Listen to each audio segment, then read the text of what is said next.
Okay, ang ingredient natin is chicken. Nasa inyo kung ilang kilo gagamitin mo. Ako, ang ginamit ko dito chicken, mga nasa 10 pieces ng wings. Kinat ko lang siya into 3, parang ganito sa ginagawa ko ngayon. Ayan, ganyan lang. Cut nyo lang into 3. Tapos, i-cut nyo pa din yung mga malalaking part para medyo bite-size siya. Ayan.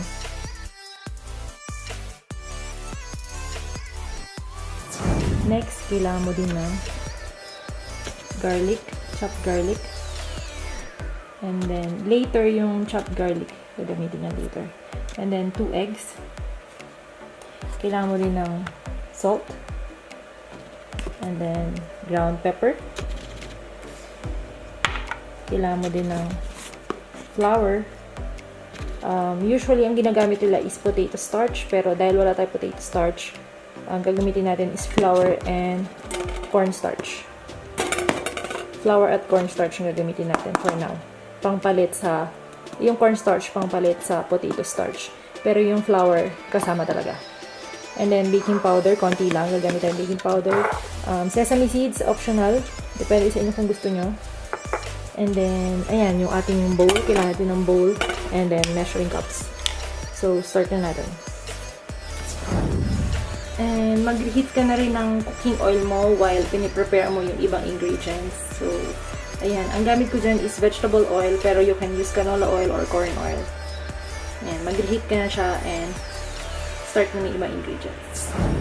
So, ito na yung chicken. So, yung chicken, lagyan mo lang siya ng salt.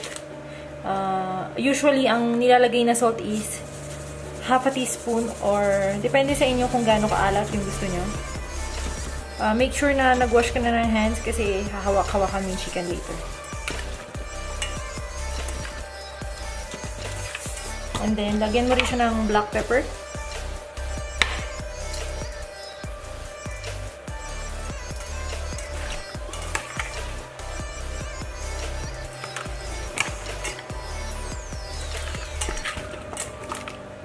Ayan. So, after mong lagyan ng black pepper, kunin mo na yung flour. Maglagay ka na ng flour. So, ang nilalagay ko sa flour is half a cup ng flour. Sa ganito karaming chicken, half a cup ng flour nilalagay ko. And then, same din sa cornstarch. Half a cup din.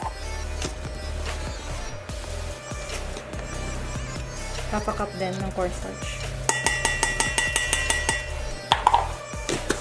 And then, yung baking powder. 1 teaspoon ng baking powder.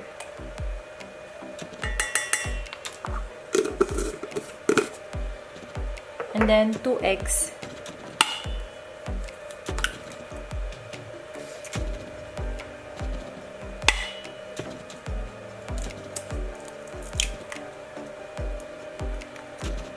Yan. Tapos, wash ka ulit ng hands para kamay-kamay mo siya mamaya. So, yan. So, habang minimix mo to, yung cooking oil mo, dapat nagre-reheat na. So, imimix mo siya gamit yung kamay mo. Break mo yung egg and then mix mo lahat.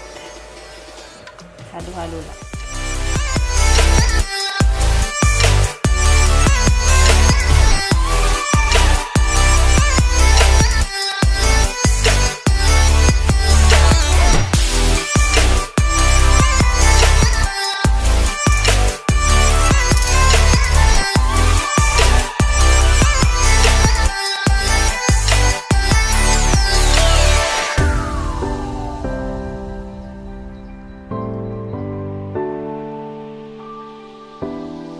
So, proceed na tayo sa frying. So, kung gusto niyo malaman kung mainit na yung yung oil nyo, yung cooking oil nyo, isang technique is kuha kayo ng toothpick.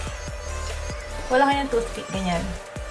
Tapos, i-dip nyo yung toothpick dun sa oil nyo. Pagka siya nagbabubbles na, ibig sabihin ready na siya.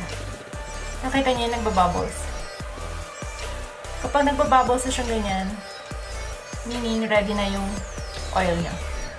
Okay, so pagka ready na yung oil, ilagay na natin yung chicken. Lagyan na natin yung chicken. Yan, dito sa oil. So, dapat slow heat lang. I mean, low heat lang, not slow. Sabay-sabay na yung kung ano yung magkasya.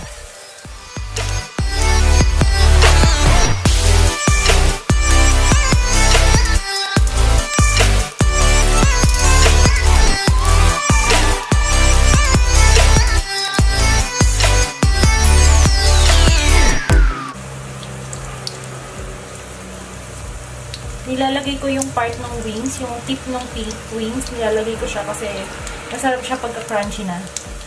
So, ayan, huwag masyadong pupunuin yung oil nyo. Pagka nalagay nyo ng ganyan yan, hintayin nyo lang siya ma-fry, medium heat, hanggang sa mag-golden brown, and then set aside, wait for another 2 minutes, 2 minutes, second fry. Okay?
So, ito na yung second fry.